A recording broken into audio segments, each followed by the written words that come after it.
I can remember in grade school, 6th grade, every one of us children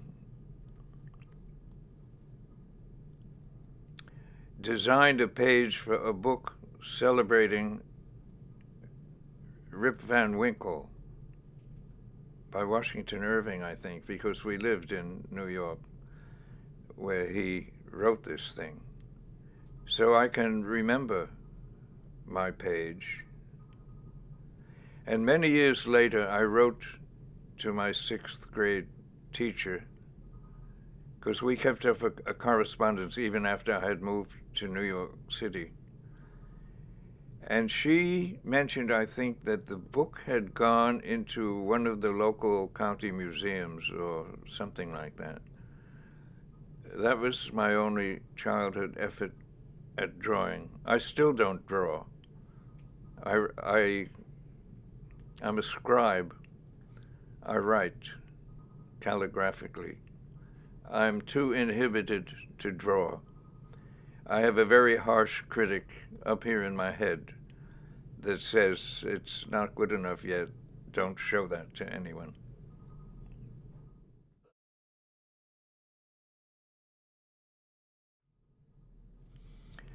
First day covers are envelopes with new stamps on them, canceled especially on the day that they are sold to the public.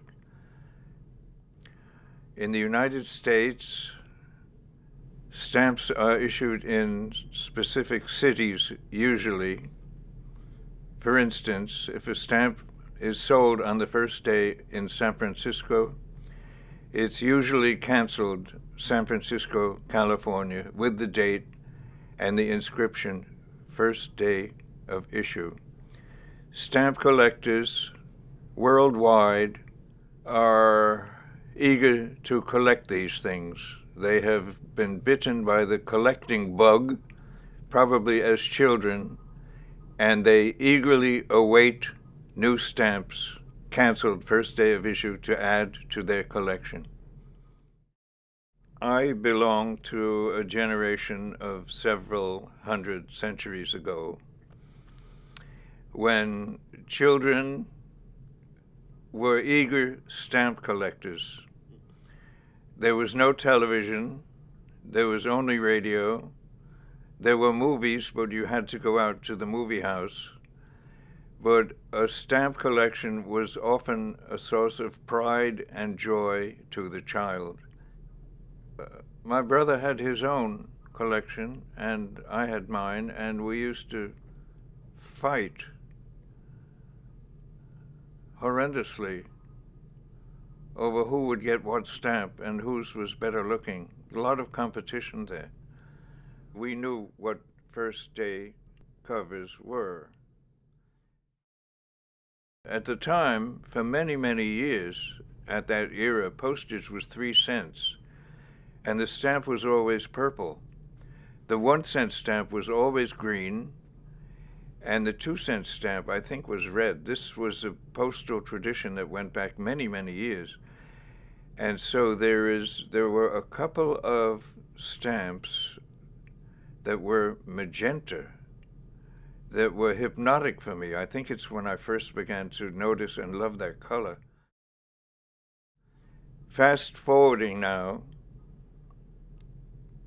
40 years, I guess, I don't recall exactly, but I was in a different situation. I was grown, relatively, mentally even somewhat, and I was a father of a son living in Berkeley, California, while I was living in San Francisco. And I remembered with great joy my childhood stamp collection. Also, I was working at that time, part-time, in the post office at Rincon Annex in downtown San Francisco. And in the lobby of the building, every month or so, there would be a poster on the wall announcing with a picture and where to send away for it the new stamp of the month. And then at the time, the postage was 6 cents, if you can believe that. And I remember sending these two blank envelopes with 12 pennies glued onto a strip to the postmaster of the city mentioned in the poster. And then several weeks later, I would receive at my home a first day cover with that stamp and a cancellation. And I knew at the same time Stephen would receive one at his home. For about the first 10 years, all of the covers were almost identical. At the time, I had learned only italic and uncial alphabets, and so I used them. Later on, there was a turning point when I realized the image on the stamp was distinctive enough for me to begin designing these in terms of that image. When I was living in San Francisco, and then after my son had moved back to Britain, the airmail postage to the UK was more than the airmail postage, or rather than local postage.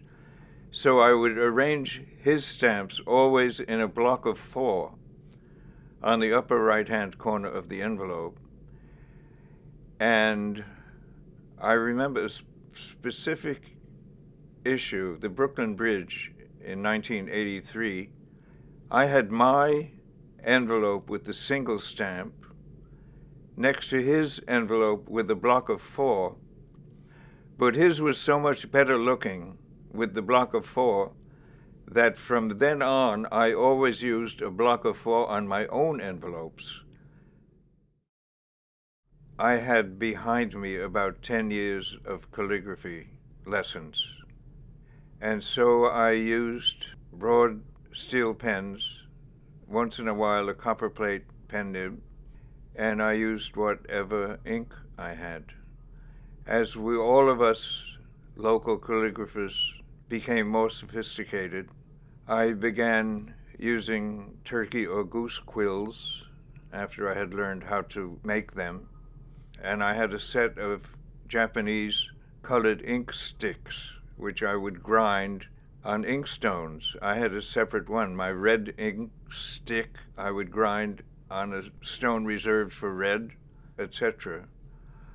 For black, I stayed with a very important liquid Japanese sumi ink made by the firm of Boku Eki, which I still have probably a half bottle left.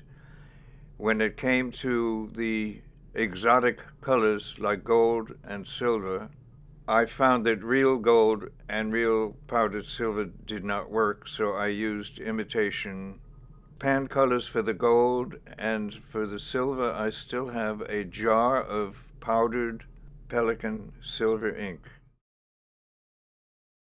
When I started in 1968, the U.S. issued roughly one stamp each month. And in Britain, which I have a large collection of, they were also similarly quite limited. Now, both of these countries issue them in such bushel-wise quantities that it's almost impossible to count them. I was so shy and sheepish, and I thought something as personal as this would not appeal to anyone else. Our local group, the Friends of Calligraphy, began having a monthly series in the library, the old library, which is now the Asian Art Museum. I brought what I had of my collection at that time, very sheepish, thought nobody could possibly be interested in this. And to my astonishment, everybody was fascinated beyond my wildest expectations. It seems that there may be a law here, like the more personal your work, the more people will be interested in it, but I don't know if that's universally true. I would leave it up to each particular individual to say, how does this appeal to you? And can you put it into words? Because I cannot.